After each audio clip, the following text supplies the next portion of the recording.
not right. sun. Moon. Again, moon. What happens to the moon? Okay. The moon rises, and then it descends. During the evening, it descends. Yes, I've seen it. I see this day after day, and then it rises back up, and it sets in its pattern. A lot of people in North America have never seen this. Anyway, from a scientific standpoint, the point that the sun and the moon come the closest is over Israel. It's been measured. From Israel, or actually from Yerushalayim, is the point where it is the closest, comes closest to the earth. So it goes right along with his name, Mukubak, Kavron. I'll put that in my pocket and keep it. Look outside of Yerushalayim. Go out toward the evening, you'll see it.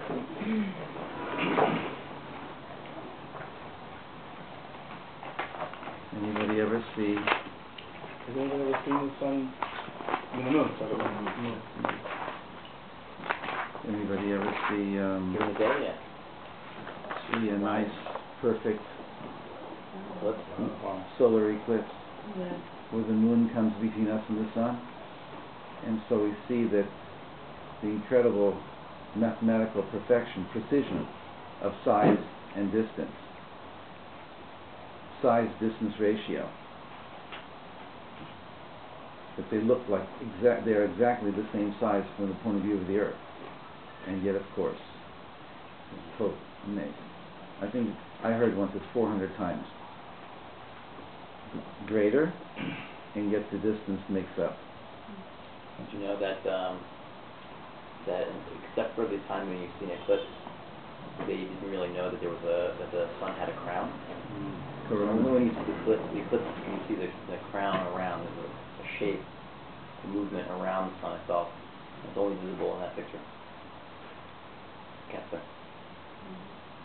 Beautiful. There's a lot of solar activity going on now, more than that we've ever in recorded history. And what was I going to say? I've actually seen a very rare filter. I saw solar prominences where you can see the fire exploding on the sun. When you look it through this filter, I saw it for like a few minutes, it actually heats up your brain inside your skull. It doesn't damage you. But we sell it where I work, and then you walk for an hour or two, your head is hot inside, and it goes away. It's an amazing filter. We sell it's like $3,000. I thought I was saying far out things. Okay, so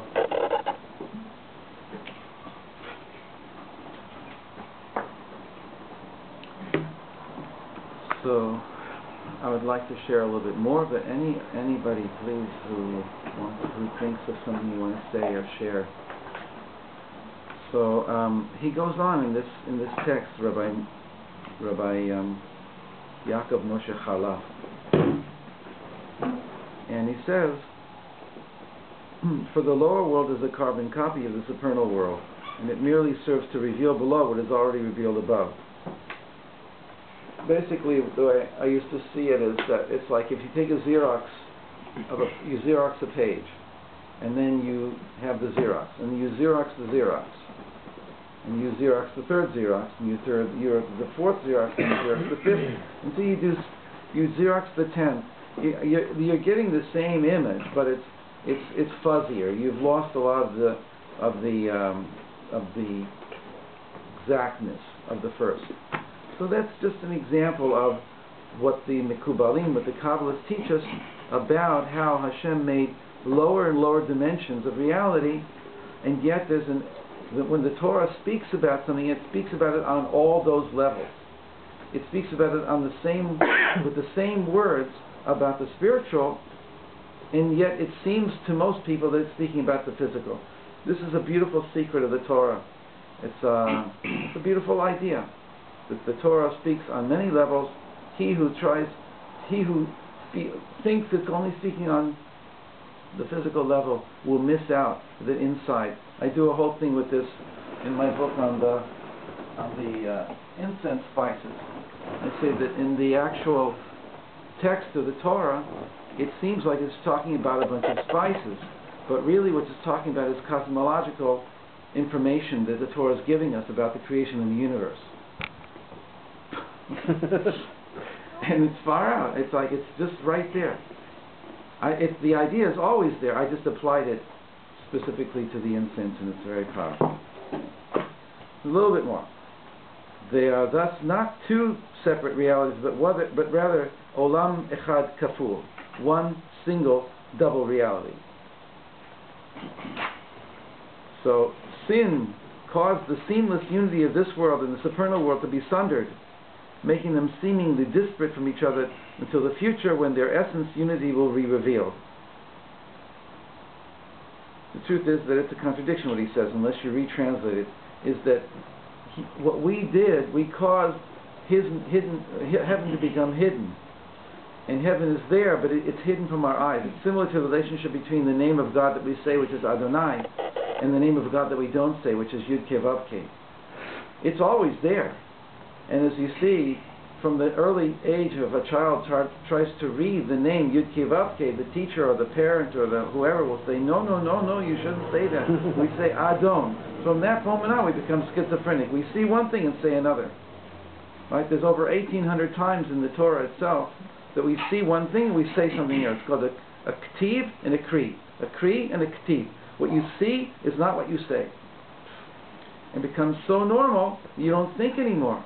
It's the hidden reality that's not spoken. It's the mind reality that's behind the speech reality. And of course the halacha says that when you speak it, you should speak one, you should think the other. It doesn't mean think like YHVH. Right? God is one, or God is was and is and will be. Well, that's very nice, but it's deeper than that. It's experiential. It's you are the one who is, was, and will be. You are being. You are the one who encompasses all reality.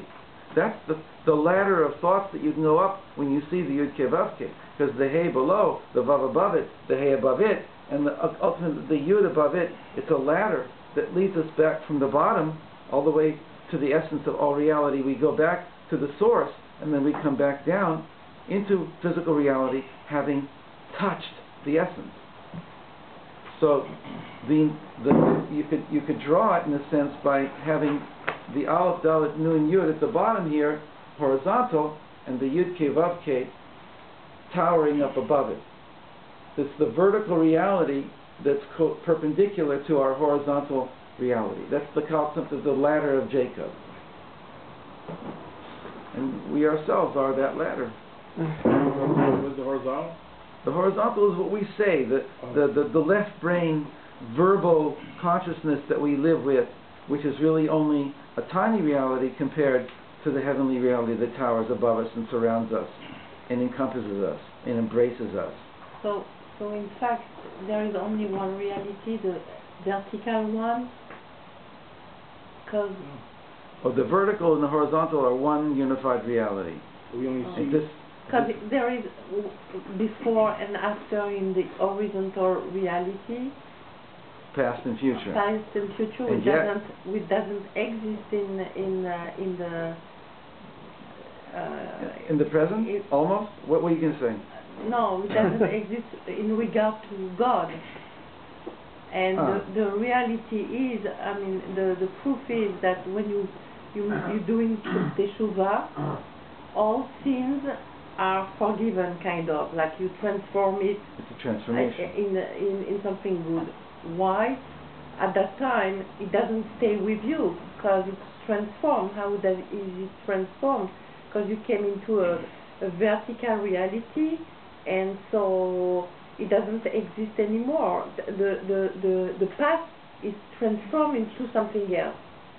So you cannot count it as a past life. I mean, it's completely transformed. So what's this thing with verticality and horizontality? What's the real thing? What? You're asking me. Yeah. What's your name? What's your name? Sarah. Sarah.